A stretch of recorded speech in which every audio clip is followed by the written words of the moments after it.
Hello friends, মৌসুমি রান্নাঘরে তোমাদের সবাইকে অনেক অনেক স্বাগত জানাই। তো দেখো, আজকে যে রান্নাটা করব সেটা হলো থোড় বলে, কলার ভেতরেই থাকে। এটা কলা গাছের ভেতরে, কলা গাছটা কেটে দিলে এই জিনিসটা ভেতর থেকে বেরোয়। এটাকে আমি আজকে রান্না করে দেখাবো। তো এখানে দেখো, কড়াইতে দিয়ে দিয়েছি একটু সাদা তেল, 1 চামচ মতন।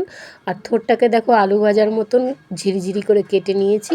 আর তেলের মধ্যেই দিয়ে দেবো একটু ছোটো চামচের 1 চামচ মতন ঘি। বেশি ঘি দেব না, তোমরা চাইলে একটু বেশি ঘিও দিতে পারো। খুব সুন্দর কিন্তু হয় এই ভাজাটা। অনেক কেউ তরকারিও করে, তো আমি এখানে ভাজাই করব। তো এখানে দেখো আমি দিয়ে দিচ্ছি তেজপাতা দুটো, আর 4টে দিয়ে দেবো শুকনো লঙ্কা। আর গ্যাসের ফ্লেমটাকে একদম লো করে রাখবো, যাতে আস্তে আস্তে সুন্দরভাবে এটা একটা গন্ধ বেরোয় আর হালকাভাবে ভাজা হতে থাকে।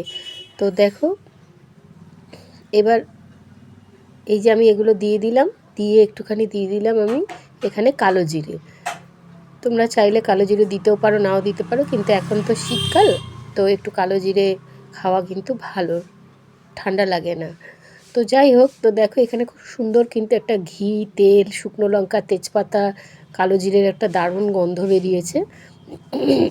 যখন আমরা দেখব এটা বেশ লাল লাল হয়ে গেছে, তখন আমরা থোড়টাকে এর মধ্যে দেব। আর একটা কথা বন্ধুরা, এই থোড় খেলে কিন্তু যাদের হাই প্রেশার আছে, প্রেশার কিন্তু কমে যায়। সেই জন্য কিন্তু থোড় খাওয়া খুব ভালো। তো দেখো, এইবার কিন্তু আমাদের একটা আস্তে আস্তে কিন্তু খুব সুন্দর একটা গন্ধ বেরিয়েছে, আর ভাজাও হয়ে গেছে। তো আমি এটাকে খুন্তি দিয়ে একটুখানি নেড়ে নিলাম, তোমরা দেখতেই পাচ্ছ কালারটা। এবার থোড়টা আমি খুব ভালো করে কিন্তু ধুয়ে রেখেছিলাম কেটে।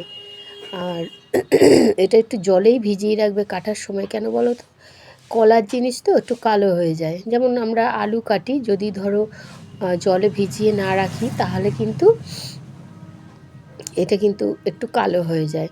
আর এটা খেতে কিন্তু খুব সুন্দর লাগে এইভাবে যদি ভাজা করে খাও। তো দেখো, এর মধ্যে থেকে নিজেই জল বেরোয়, যেহেতু কলা গাছে কিন্তু একটা জল ভাব থাকেই, সেই জন্য তো নিজে থেকেই জল বেরোবে। এখানে দিয়ে দিলাম আমি 1 চামচ মতন নুন, আর দিয়ে দেবো 1 চামচ মতন হলুদ। ছোটো চামচের 1 চামচ দিলাম হলুদ।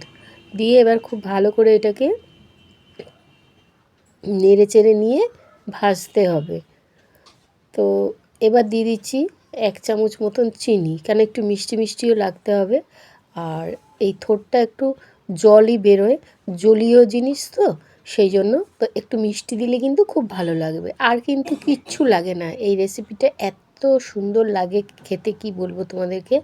তো তোমরা দেখো, কালো জিরে দিয়েও ফোড়ন দিতে পারো, বা যদি সর্ষে থাকে, কালো সর্ষে দিয়েও ফোড়ন দিতে পারো। মেন কথা হলো যে এই যে দেখতে পাচ্ছ আমি যে নাড়ছি এটাকে, এটা কিন্তু খুব জল বেরিয়েছে। এই দেখো, যেখানে কলা গাছ আছে সেখানেই কিন্তু থোড়টা বেশিরভাগ বিক্রি হয়। সব জায়গায় কিন্তু হয়তো তোমরা নাও পেতে পারো এই থোড়, কিন্তু থোড় খাওয়া কিন্তু খুবই ভালো। তো দেখো, এবার আমি এটাকে, একটু টাইম লাগে ভাজা ভাজা হতে। তো অনেকটাই দেখো জল কিন্তু আর দেখা যাচ্ছে না, অনেকটাই জল কিন্তু শুকিয়ে গেছে। এই দেখো, আর এত সুন্দর একটা গন্ধ বেরোয়, ভোগ ভোগ, তোমাদেরকে কি বলবো।